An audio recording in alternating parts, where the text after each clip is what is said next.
Americans are durable. We take pride in hard work and high quality. American Giant makes durable, quality clothing right here in the USA.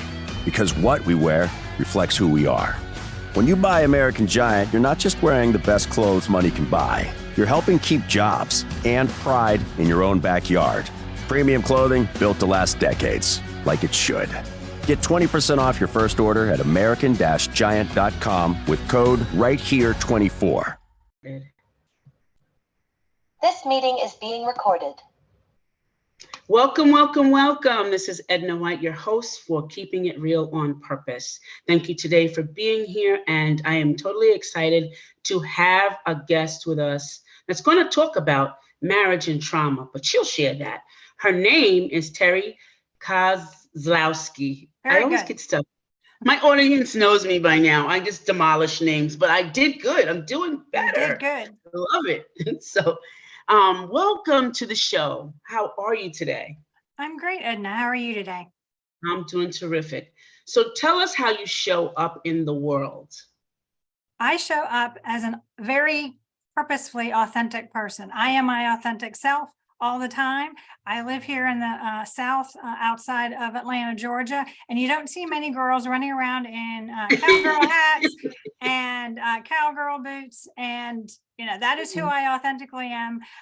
Several years ago, when I turned 50, I said, I'm no longer dyeing my hair. And now all of a sudden, I've started a trend. Being gray is very popular all of a sudden, but it wasn't when I did it. So I've had strangers. All of a sudden, right? It's great.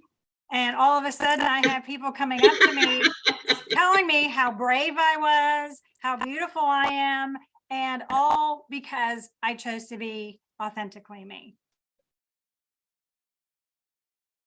Yeah, that's right. That's great.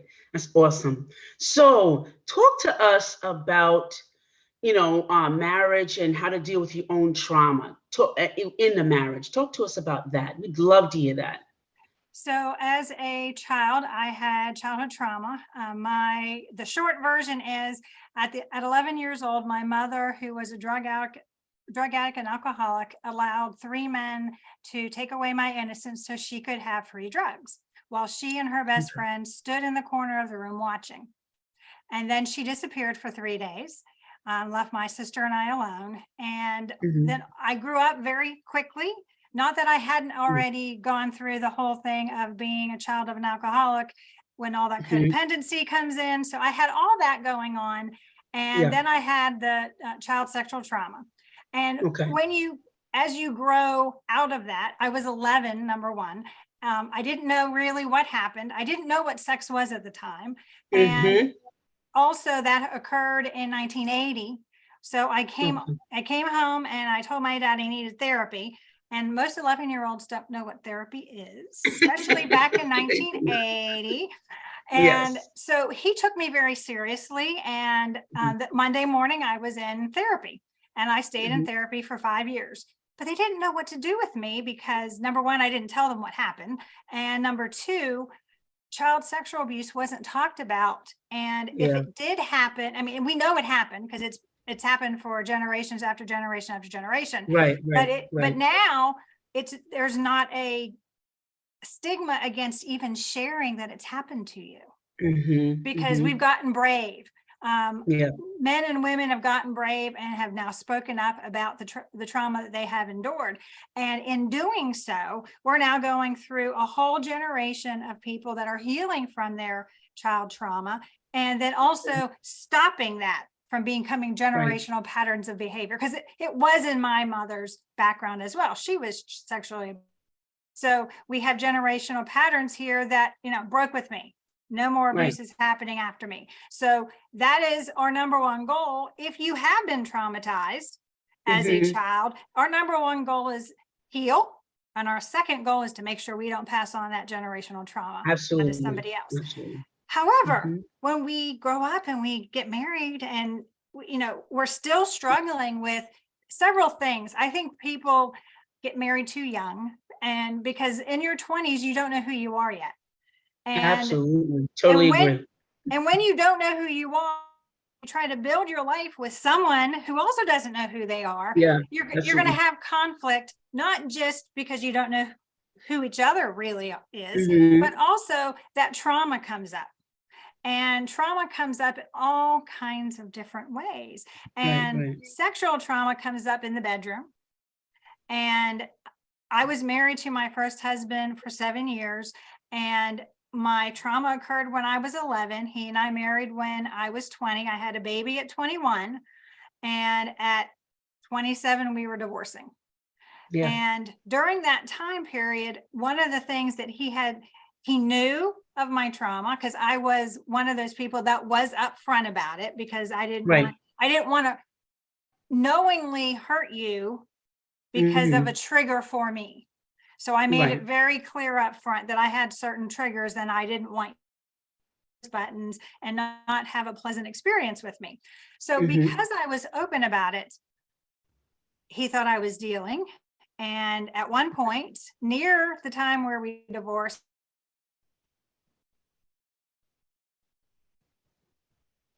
get over trauma and a snap. They want to, but it is something that is worked through. It is something that you work through, and it's a progression. It's a journey. It's Yeah, your healing absolutely. journey. Therefore, he and I divorced, and we divorced for several reasons. One, I still didn't know who I was. He didn't know who he was. Two, we had a child, and I was focusing all my energy on the child instead of, and that's not technically how we're supposed to focus in our relationship. Our relationship with our spouse is supposed to be the number one relationship, because when that child grows up and leaves, we're stuck with that one person. So we're trying to build a life with them. That was the goal. Yeah. So we didn't know who we were. We didn't build a life together. Our focus was, or my focus for sure, was on the child and not on making sure the marriage was working. And on top of all of that, I married him for the completely wrong reason. Yeah. Because of my trauma with my mother, I married him so I could have his mother as my mother. And I knew that. I mean, there are pictures of me on our wedding day where you clearly see in my eyes, I am not marrying the love of my life. But when you see pictures of me with his mother, the adoration that's there, you can see it comes across on the film. And so I can look back and say, I know why I married him. And I ended up with his mother as my mother for a very long period until she passed. And it was a very good relationship for me as far as his mother was concerned, because it helped me through my healing with my mother. So I can see positives. I can see the negatives. I married somebody and had a baby with somebody that I wasn't in love with. And I built a relationship, or tried to build a relationship, on a foundation that was unstable. So we divorced.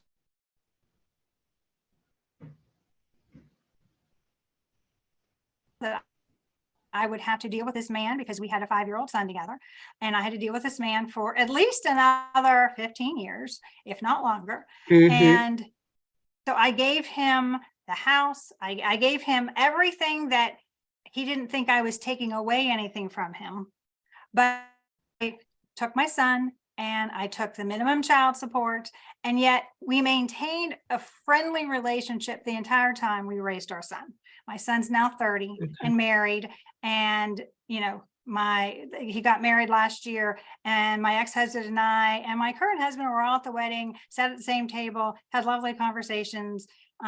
So we have a decent relationship now, based on the fact that I know who I am, and now he knows who he is.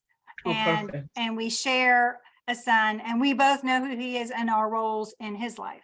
So that part of life has grown, but my healing still hadn't occurred. And so I went on and married a second man. And in marrying the second man, I realized what I was missing to heal, and I needed safety. And I was very, very fearful, because when you believe your mother can't love you and doesn't love you and allows harm to come to you, who else on the planet's going to love you? That mother relationship had a great impact in a negative way on the fact that I did not feel safe in this world. Mhm. And yet when I met my second husband, I noticed I felt really strange around him. And I didn't know what that strange feeling was. And it finally, I got quiet and listened to my soul and realized I'm not afraid. When I'm with Yeah. him, the fear that I have all the time fades. And when in Maslow's hierarchy of needs, as long as you have the basic necessity, the second phase is you need safety. And Right. I didn't have safety. So I finally got safety. And once you get safety, the amount of growth you can do becomes exponential. So Right. all the growth that I was supposed to be doing as a child, I wasn't doing. And now, Right. and I didn't do until I, ended up with my second husband. That was, I started him off right at my 30s. So was again married at 28 and have been with him for 25 years now. But he gave me that safe place to grow and Right. understand. Even though I can say I'm doing much better, Right. I still have triggers. There are still Right. things that certain words that, nobody can call me baby because that's what me. So Yeah. that term of endearment is not endearing to me and triggers me and completely closes me up. Even though that happened when I'm 11 and I'm 54, even Mhm. hearing another husband affectionately called their wife baby causes me to really just have an internal negative reaction. And, Yeah. I really know that I am over and healed from my childhood trauma, but there's still certain things that your egoic mind, whose job is to protect you, when Right. certain things come up, will say, hey, pay attention, this could be dangerous. And so you have to be able to walk yourself through when your ego comes up to warn you of something that you're okay. Everything is, Yeah. you're safe now. And can you remind the ego that I've had more positive experiences concerning this than negative ones? And Mhm.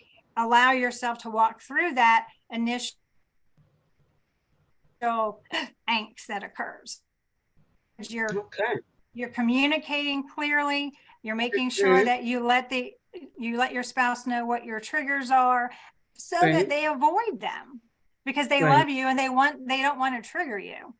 Right. I think that's really important what you just said, to, let them know what the triggers are. Mhm. Having that communication is so very vital, It is. in any relationship, but especially marriage. Because like you said, once the children go away, this person is with you for the longest. What do you think, with marriage, in general? And I know you said it from the first marriage. I have an indifference with, young people getting married too early because I was one of those. And I became the statistic, Mhm. getting divorced, a Mhm. couple years later, and being miserable. So what could you give, about that? I really believe that you need to know who you authentically are first. And until Okay. you know who you authentically are, how can you share your true self with somebody else? And let me give Right. you an example. So I talk about software, everybody knows what software versions are. And when we Mm-hmm. come into this world, all of us come in as babies and we know who we authentically are. We have an authentic Mm-hmm. purpose. We know we are there to be loved and love others. And that is our Right. job as a child. And we come into the unknown, which is our family. And in Mm-hmm. this family unit, either encourages us to continue to love or causes us to react in a negative way and pull away from love. And Okay. if you are lucky to be in a family that encourages love and is open about love and gives you that secure, safe place, then when you become 10, you get your 1.0 software. And when you become 20, you get 2.0 software because you're growing and Uh-huh. developing at a good rate. I, Right. however, didn't get 1.0 software because of my trauma. And I Right. didn't get 2.0 software because of my trauma, because wherever your Mm-hmm. trauma occurs is where you stop growing until you Yeah. deal with your trauma. So in Right. my 30s, I started doing massive software upgrades and because I was learning and growing and expanding and realizing who I authentically was. And a lot of times people feel like they're broken, and nobody's broken. No. What you feel is the masks and armor that you cover Yeah. yourself with, and only a portion of you is gleaming out, that authenticity. Yeah. So only that's part. So you feel fragmented. That's what you feel, Yeah. not broken. You feel fragmented because who you authentically are is being hidden by your masks and armor. And so in my 30s, I was taking off masks and armor, and I was truly starting to shine who I authentically was. And only in my 50s has that really, really come to light. And I don't care what people say about my clothes. I don't care what people say about my gray hair. I go out into the world and I shine as brightly as I can. And guess what?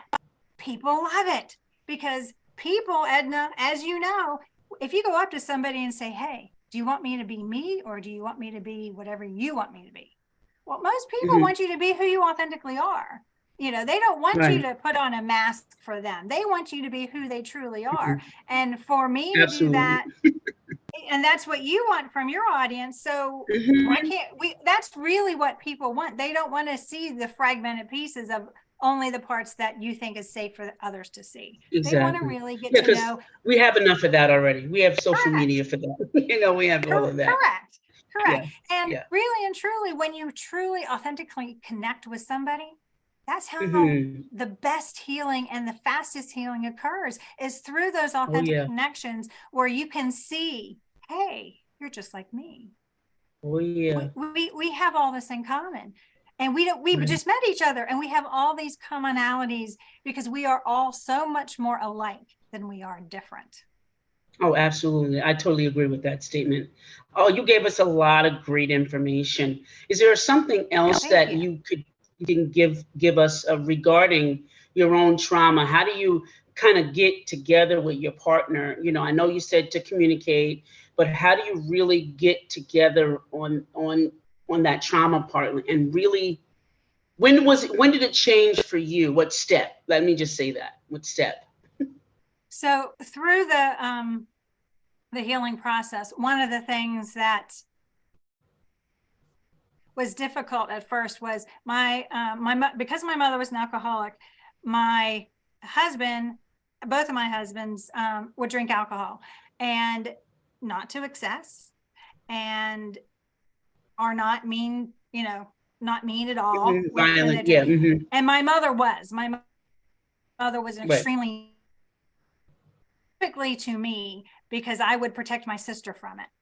So I would get in groups of people, and they, in college, they were all drinking because that's what that college crowd does. And I was always the designated driver because I didn't drink.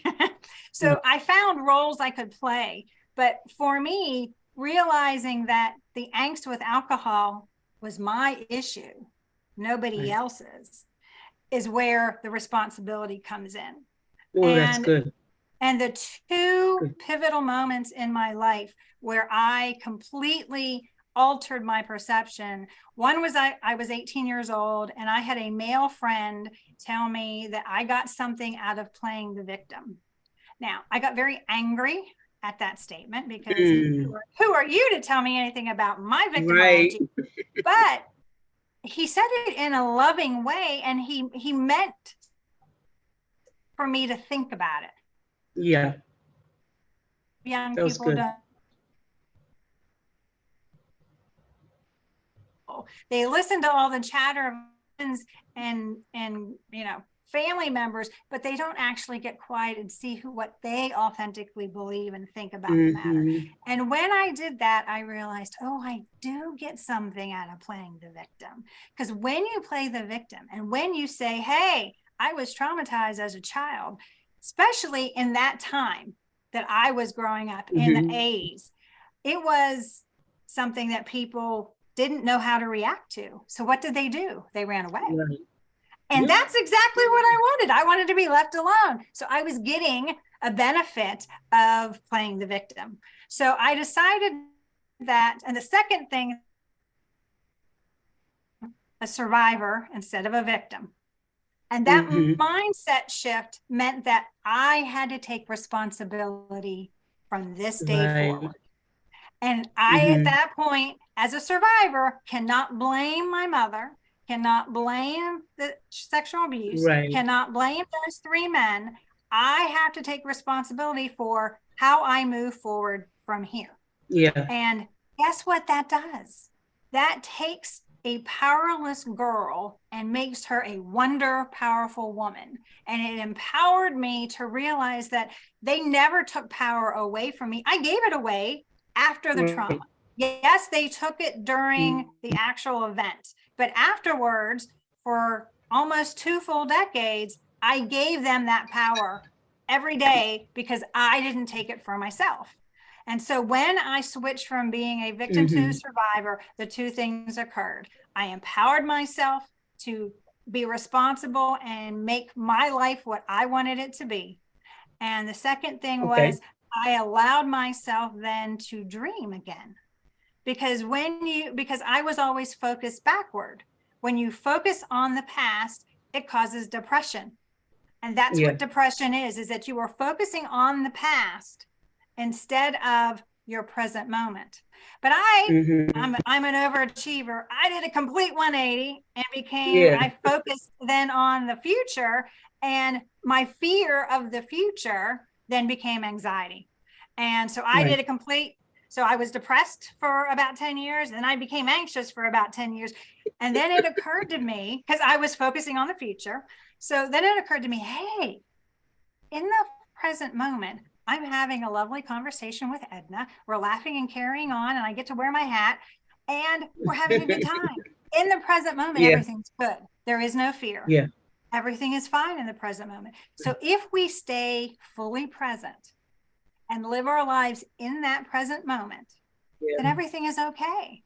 And we Yeah. don't get anxious about the future. We don't get depressed about the past. And we can grow, because guess what? Only growth happens in the present moment.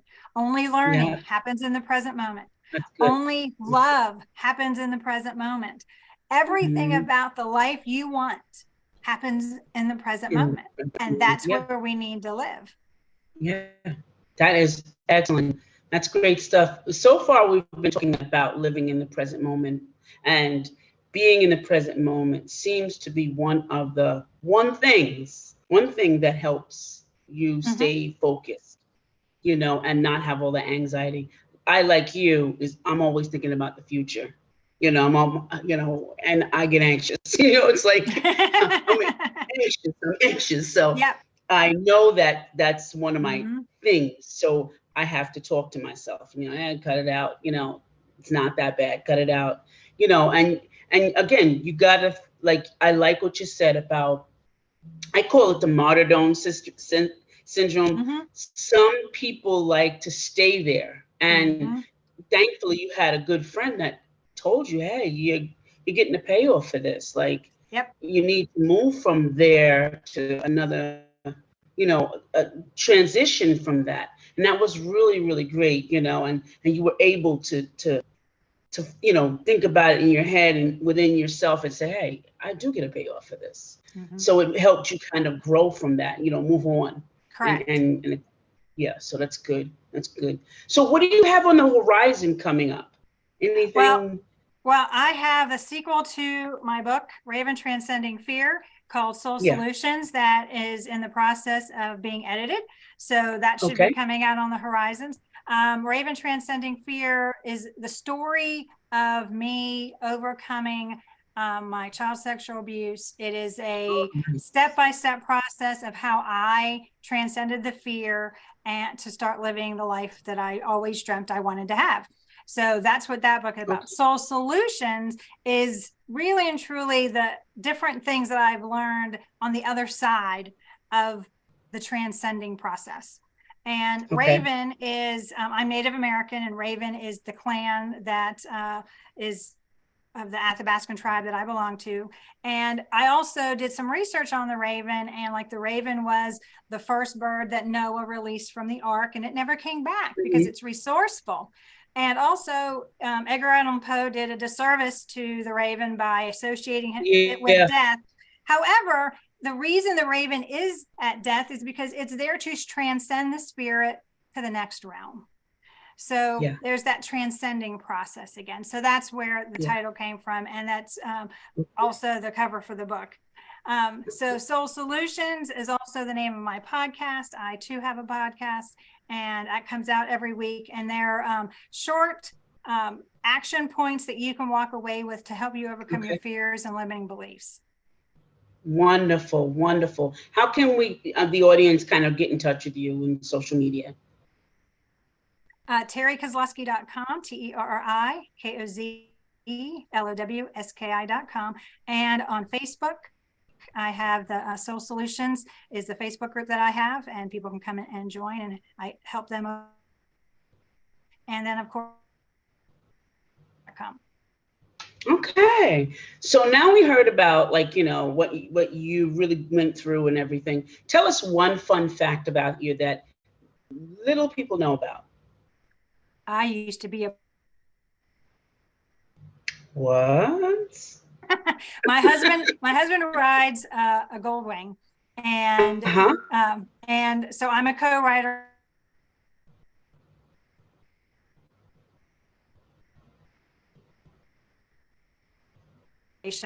When they were in formation, and so I was a biker gang leader.